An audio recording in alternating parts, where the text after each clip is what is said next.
젊은 한국인 여성이 뜨거운 아프리카 태양 아래 만난 운명 같은 사랑 이야기입니다.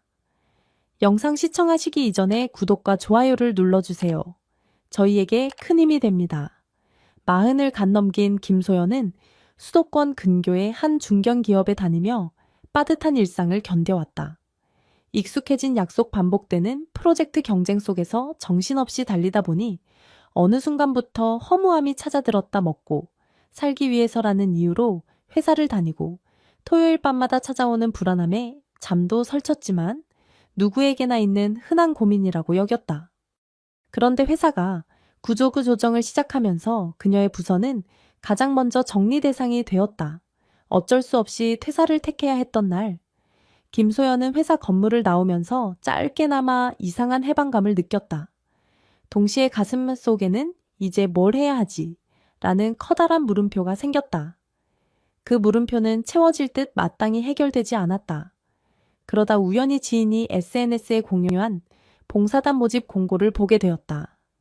국내에서 할 수 있는 일도 있었지만 해외의 봉사단에 대한 설명이 특히 눈에 띄었다.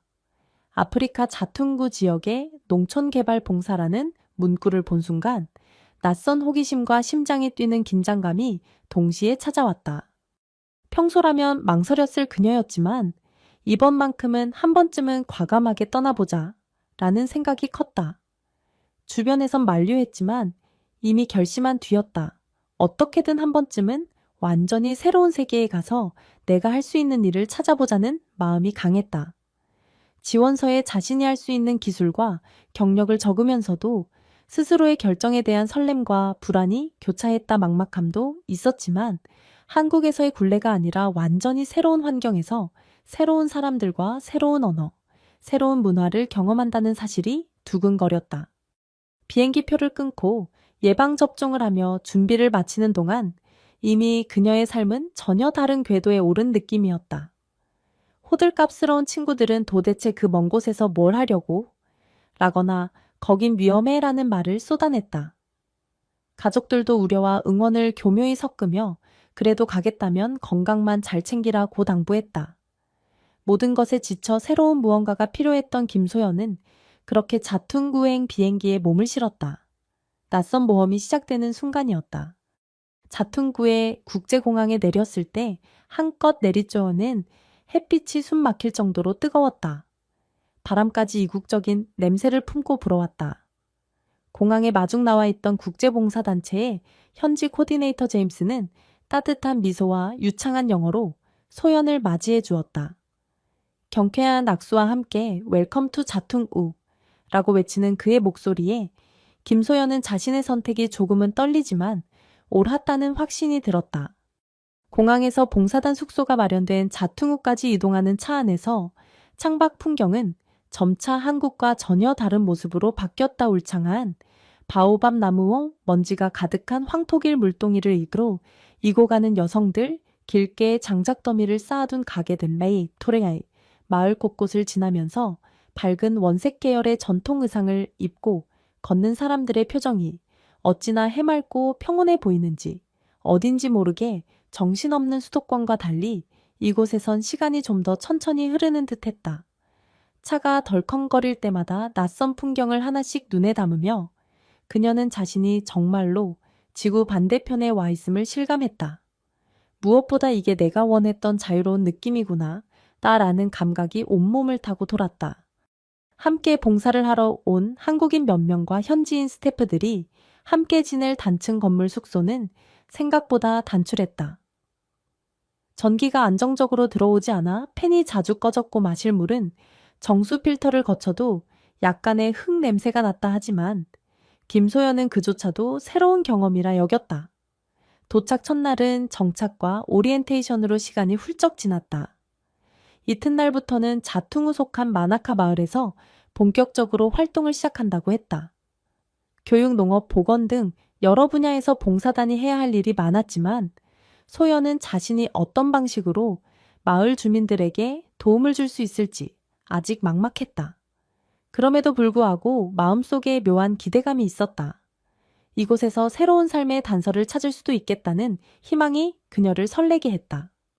이튿날 아침 봉사단은 미니버스를 타고 마나카 마을에 도착했다.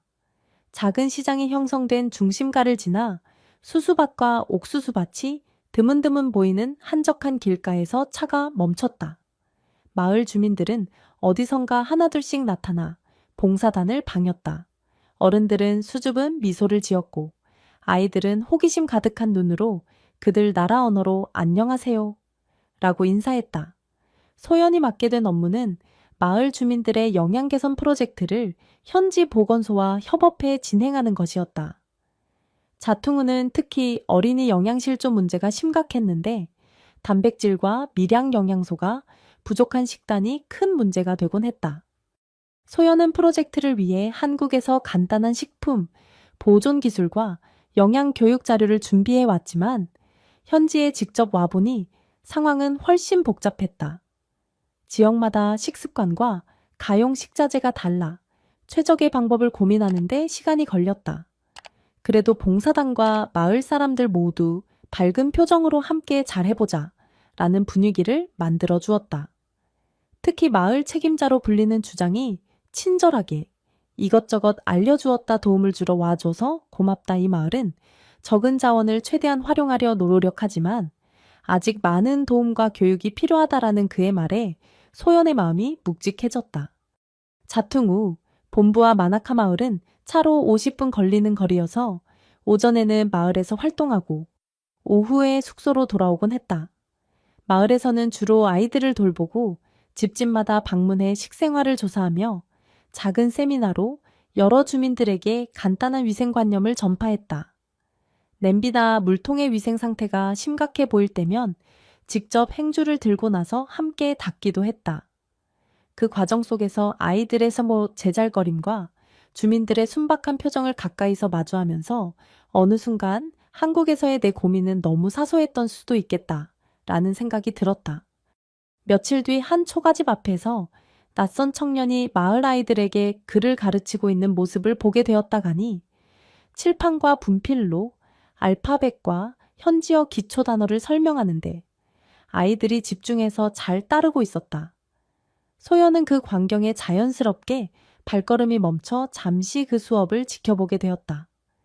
이 친구는 마티아스야 마나카 마을에서 태어나 자랐고 부모님이 다 돌아가셨지만 혼자 힘으로 열심히 공부했어. 옆에 있던 현지 코디네이터가 속삭였다.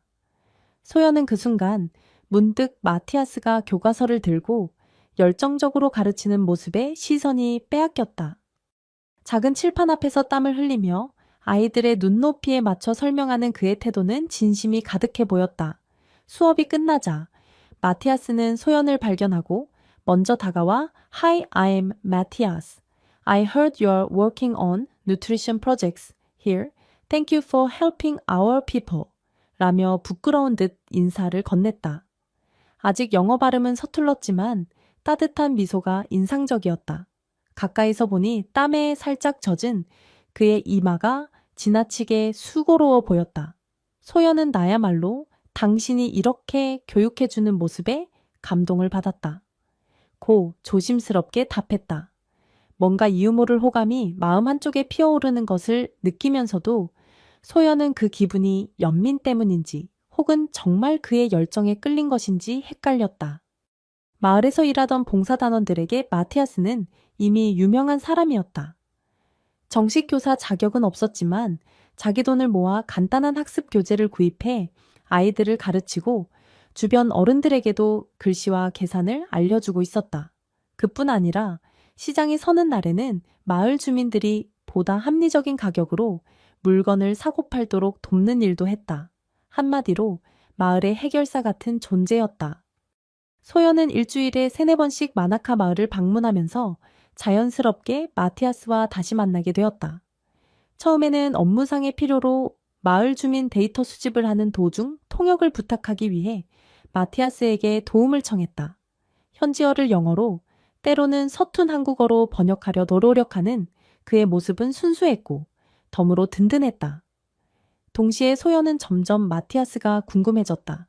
어떻게 부모를 잃고도 이렇게 긍정적이고 활기찬 사람이 될 수 있었을까?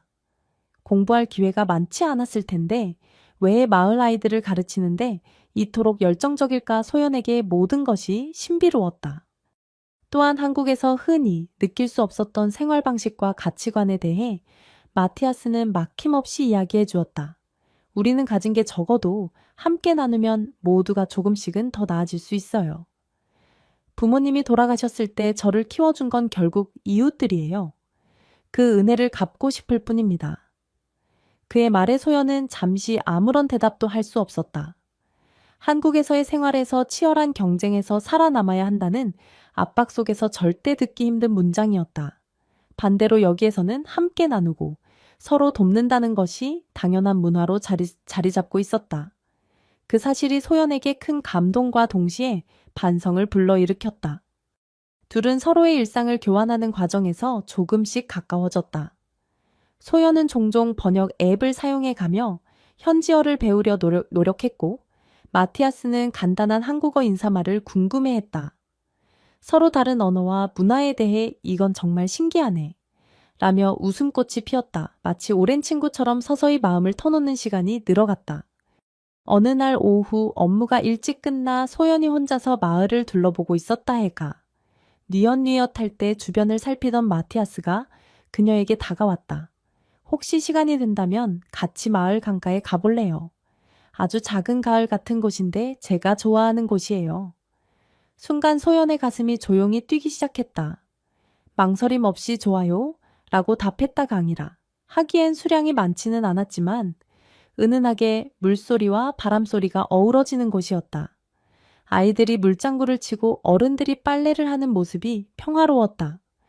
둘은 졸졸 흐르는 강가를 따라 천천히 걸으면서 이야기를 나누었다. 오전에는 아이들에게 글을 가르치고 오후에는 어른들에게 농업 기술을 전수하고 있죠. 그러다 밤이 되면 전등이 없는 집, 아이들을 위해 호롱불을 들고 찾아가기도 해요. 마티아스의 하루 일과는 굉장히 분주해 보였다. 그럼에도 피곤해 보이지 않고 오히려 삶의 보람과 즐거움으로 가득 차 있었다. 왜 그렇게까지 열심히 해요? 분명 힘들 텐데 힘들죠. 하지만 이 마을이 발전하려면 교육이 최우선이에요. 저도 많이 배우지 못했지만 그걸 알기에 더 노력해야 한다고 생각해요. 난 언젠가 이 마을에 학교를 세우는 게 꿈이에요. 그가 툭 내뱉은 꿈은 결코 작지 않았지만 당연하다는 듯한 목소리였다. 소연은 그 말을 듣는 순간 설명할 수 없는 감정이 북받쳐 올랐다. 마치 자신의 가슴이 따뜻해지는 느낌이었다. 그러나 곧 현실적인 생각이 들었다. 나는 한국인이고 여기 있는 건 봉사활동 기간이 끝나면 돌아가야 하는 제한된 시간 아닌가. 몇 달 뒤면 다시 한국으로 돌아가야 한다는 사실이 마음 한편에 큰 짐처럼 느껴졌다. 마티아스의 따뜻함에 점점 이끌리는 걸 느끼면서도 소연은 알 수 없는 망설임에 휩싸였다. 시간이 흐르며 소연과 마티아스의 교류는 더욱 잦아졌다. 프로젝트 업무가 아니어도 마을을 방문할 때마다 둘은 일상을 공유했고 커피 한 잔 대신 옥수수차를 함께 마시며 웃고 떠들었다. 때로는 외국인이 드물게 지나는 시장을 함께 돌아보기도 했다. 옥수수 가루, 땅콩 기장 등을 나르는 중에도 끊임없이 이어지는 대화 속에서 둘은 점점 더 서로를 알게 되었다. 하지만 어느 날 봉사단 내부의 긴장감이 감돌기 시작했다. 일부 국경지대에서 무장 강도가 등장해 여행객을 노린다는 소문이 돌았고 안전상 이유로 봉사활동 구역 밖으로는 외출을 자제하라는 지침이 내려졌다. 자퉁구 지역은 비교적 안전한 편이었지만 인근 국경지대에서 문제가 발생하면 전체 봉사단이 철수 명령을 받을 수도 있었다. 소연은 불안했다. 혹시라도 봉사가 중단되어 한국으로 돌아가야 한다면 마티아스와의 관계는 어떻게 될까? 이미 마음은 깊어질 대로 깊어져 있었다. 그와 함께 있으면 세상에 이렇게도 순수하고 열정적인 사람이 있구나 싶었고 한국에 두고 온 번잡한 일상이나 개인적 고민이 모두 사소해 보였다. 그 감정이 연민이나 동정이 아니라 진짜 사랑에 가까운 감정이라는 걸 소연은 점점 더 뼈저리게 느꼈다. 그러나 주변 시선도 만만치 않았다. 현지인들과 봉사단원들 사이에서도 한국인이 현지 청년과 그런 감정이 드는 건가 하는 수근거림이 있었다. 아직 공공연하게 말하는 사람은 없었지만 둘이 함께 있는 모습을 보고 고개를 갸웃거리는 시선이 느껴졌다. 봉사단원 중 몇몇은 소연에게 걱정 반, 호기심 반으로 물었다. 진짜야? 혹시 헛된 기대감을 주면 안 되지? 한국으로 돌아가면 어떻게 하려고 같은 질문도 쏟아졌다 하지만 소연에게 이런 방해 요소들은 이미 커져버린 마음을 막기엔 부족했다. 마티아스와 함께 있는 순간 그녀는 마치 전혀 다른 차원의 삶을 사는 듯한 벅찬 느낌을 받았다. 그것은 지치고 힘든 한국에서의 일상으로부터의 도피가 아닌 인간적인 관계와 가치를 새롭게 발견하는 여정 그 자체였다. 어느 늦은 오후 마을 보건소에서 긴급 소식이 전해졌다. 마나카 마을 근처에 있는 친척 마을에서 전염성이 강한 수인성 질병이 퍼지기 시작했다는 것이었다. 그 마을은 국경을 넘어 인근 지역에 가까웠는데 이미 몇몇 사람들이 현지에서 치료약을 구하러 갔다가 돌아오지 못했다는 이야기도 들려왔다. 당장 일손이 필요한 상황이었다. 보건소장과 봉사단은 필요한 의약품과 위생물자를 구해 그 마을로 직접 가져가야 한다는 결론을 내렸다. 그러나 안전 문제로 인해 선뜻 움직이지 못하고 있었다. 당시 봉사단 내부 규정상 국경 부근 이동은 제한되어 있었지만 상황이 심각해지면 예외적으로 승인 절차를 받을 수 있었다. 소연은 통역과 현지 상황 파악을 위해 함께 가겠다고 자원했다. 문제는 누가 그녀를 안내해 줄 것인가 하는 부분이었다. 마티아스는 주저없이 자신이 가겠다고 했다. 위험하긴 하지만 그 사람들을 그냥 두면 더 많은 희생자가 생길 거예요. 우리 마을 사람들도 서로 돕는 걸 당연하게 여깁니다. 그의 결심은 확고해 보였다. 그렇게 소규모 봉사팀이 구성되었고 낡은 트럭에 의료 물자를 실어 국경 근처 친척 마을로 향했다. 여정은 쉽지 않았다. 도로 상태가 나빴고 중간중간 검문소에서 비공식 통행료를 받는 이들이 있었다. 밤이 되면 도로에 가로등 하나 없는 칠흑 같은 어둠이 깔렸다. 그때마다 운전수와 마티아스가 번갈아 가며 앞을 살피고 소연은 조마조마한 마음으로 함께했다. 불안과 긴장 속에서도 마티아스는 부드러운 목소리로 괜찮아요. 우리가 함께라면 잘 해낼 수 있을 겁니다. 라고 되뇌었다. 소연은 그 말에 잠시나마 안정을 찾았다. 국경 가까운 마을에 도착했을 때 이미 질병이 빠른 속도로 번지는 상황이었다가니 천막에 환자들이 누워 고통을 호소했고 아이들과 노약자에게는 시급한 약품과 깨끗한 물이 절실했다. 봉사팀은 바로 분주히 움직였다. 소연은 지원받은 혈청과 의약품을 분류해 나르며 환자들의 기초 상태를 체크했다. 밤낮 없이 이어지는 노력 속에서 소연은 땀범벅이 되었지만 한순간도 쉬고 싶지 않았다. 이제야 내가 진짜 도움이 되고 있구나 라는 자부심이 샘솟았다. 그러나 문제가 생겼다. 일부 무장 강도가 주변 마을에서 약탈을 일삼는다는 소문이 번졌고 곧 봉사단은 즉각 철수를 검토해야 하는 상황에 직면했다.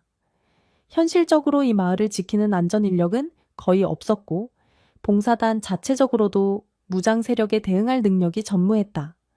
머물다가는 더 큰 위험이 생길 수도 있었다.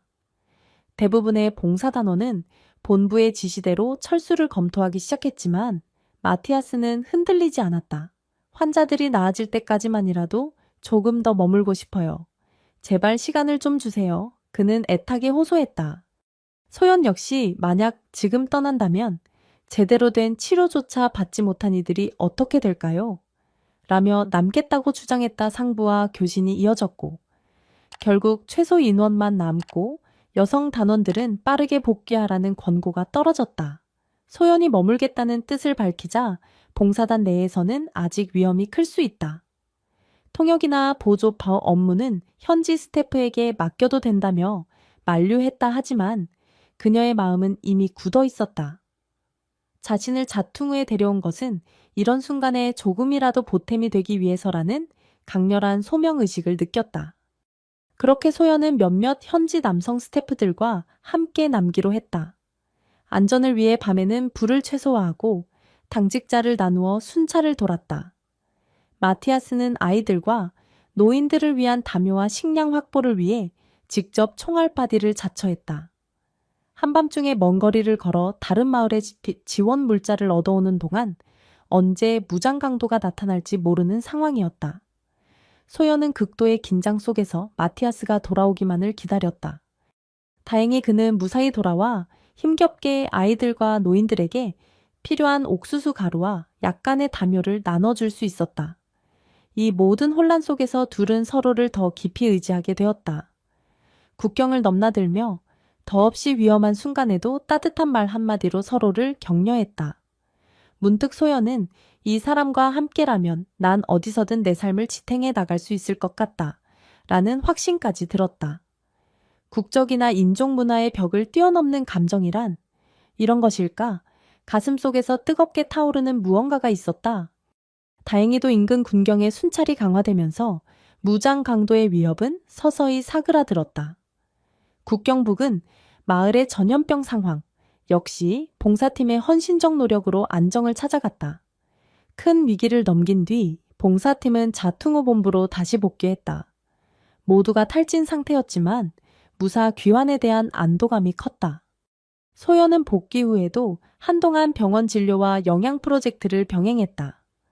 마티아스는 늘 함께하던 일상으로 돌아왔지만 위기 속에서 더욱 깊어진 감정을 주체하기 힘들었다. 때때로 그는 소연에게 귀국하면 나를 잊을 겁니까? 라고 물었다. 소연은 애써 웃으며 그래도 난 내가 할 수 있는 한 최대한 연락할 거예요. 그리고 언제가 될진 모르지만 다시 돌아올 수도 있겠죠? 라고 답했다. 하지만 속으론 이미 떠나고 싶지 않았다. 봉사단 기간이 점차 끝나가면서 소연은 자신이 가진 한정된 시간에 대해 괴로워했다. 정말 모든 것을 포기하고 이곳에 남을 수 있을까 하는 근본적인 고민이 밀려왔다. 한국에 있는 가족들, 친구들, 그리고 사회적 기반을 모두 버린다는 건 결코 쉬운 일이 아니었다. 그럼에도 불구하고 마티아스가 보여준 사랑과 헌신, 그리고 그가 그려나가는 마을의 미래에 자신도 동참하고 싶은 열망이 강하게 일었다. 결국 소연은 마티아스에게 솔직한 심정을 털어놓기로 결심했다. 어느 주말 오후 둘은 언젠가 함께 걸었던 강가를 다시 찾았다. 이번에는 아이들도 없고 빨래를 하는 사람들도 없어 고요했다. 강물은 여전히 잔잔한 소리를 내며 흐르고 있었다. 마티아스, 사실 내가 얼마 후면 한국으로 돌아가야 한다는 거. 알아요. 그렇죠? 네, 알고 있어요. 봉사 기간은 정해져 있으니까. 근데 나 솔직히 돌아가고 싶지 않아요. 이 마을, 그리고 당신과 함께하고 싶어요. 하지만 내가 남는다고 해서 이곳 생활을 잘 해낼 수 있을지 모르겠어요. 소연이 말을 잇지 못하자 마티아스는 조용히 그녀의 손을 잡았다. 두렵겠죠. 하지만 나는 믿어요. 당신이 이곳에서 나와 함께할 수 있다면 우린 틀림없이 해낼 수 있을 거예요. 한국에서의 편안한 삶과 이곳의 열악함은 비교가 안 될 수도 있어요. 그래도 우린 함께라면 어떤 문제든 해결책을 찾을 수 있을 거라 믿어요. 그 순간 소연은 마티아스의 손을 꼭 쥐며 눈물을 쏟았다. 그녀가 진정으로 바라던 건 함께 어려움을 나누자는 말 한마디였다. 마티아스의 말은 바로 그것이었다. 봉사단 기간이 끝나가자 소연은 결정했다. 한국으로 돌아가는 대신 현지에 좀 더 머무르며 공식적으로 NGO 프로젝트에 참여할 수 있는 길을 찾기로 한 것이다. 다행히 봉사단체에서도 그녀가 그동안 보여준 헌신과 역량을 인정해 자퉁우 지부에서 계약직으로 계속 일할 수 있도록 배려해 주었다. 그 후 소연과 마티아스는 본격적으로 함께 생활을 시작했다. 물론 넘어야 할 산이 많았다. 결혼 서류 처리 문제부터 언어와 문화의 간극 경제적 안정을 위한 고민까지 하지만 둘은 포기하지 않았다. 한국에 있는 소연의 부모님을 설득하기 위해 동영상을 찍어 보내기도 했고, 마티아스가 현지어와 영어로 진심 어린 편지를 써 한국어 번역본을 첨부하기도 했다. 소연의 부모님은 처음에는 당황했지만 딸의 진지한 표정과 행복하다는 목소리에 서서히 마음을 열기 시작했다. 결국 2년 후 소연과 마티아스는 간소하게 자퉁우 전통 예식을 치렀다. 그날 마을 사람들은 모두 축복해 주었고 아이들은 노래를 부르며 둘을 향해 손뼉을 쳤다. 소연이 한국에서 가져온 작은 스피커로 축가를 대신 틀자 음악 소리에 맞춰 모두 춤을 추었다. 국경을 넘어선 사랑이 마을을 환하게 물들였다. 이후 소연은 계속해서 영양 개선 프로젝트를 이끌어갔고, 마티아스는 아이들을 위한 작은 공부방을 더 확장하기 위해 열심히 일했다. 주변 교회에서 교재와 책걸상을 기부받아 점차 마을 교육 시스템을 개선했다. 한국의 지인들도 소식을 듣고 중고 도서를 모아 택배로 보내주었다. 소연은 가끔씩 한국에 돌아가서 가족들과 시간을 보내고 원조 연계 사업을 논의하기도 했지만 이제 그녀의 진짜 집은 마나카 마을이었다. 땀 냄새 가득한 붉은 흙길과 밭에서 자라나는 옥수수, 매일같이 굽어보는 바오밥 나무와 맑은 하늘 그곳엔 그녀가 사랑하는 사람과 그녀가 꿈꾸는 미래가 함께 있었다. 이렇게 김소연은 더 이상 한국을 그리워하며 바쁘게 살던 자신이 아니었다. 이제 그녀는 이 땅 위에서 한 사람의 아내이자 마을의 친구로서 충실히 살아가고 있었다. 국경을 넘어서는 사랑이라 불릴 수도 있지만 정작 그녀에게는 그저 너무나 당연하고 자연스러운 일이었다. 사랑의 국경이란 결국 인간이 만들어낸 허상이라는 것을 두 사람은 온몸으로 증명해 보이고 있었다. 오늘도 시청해 주셔서 감사합니다. 영상이 유익하셨다면 구독과 좋아요, 댓글까지 부탁드리겠습니다.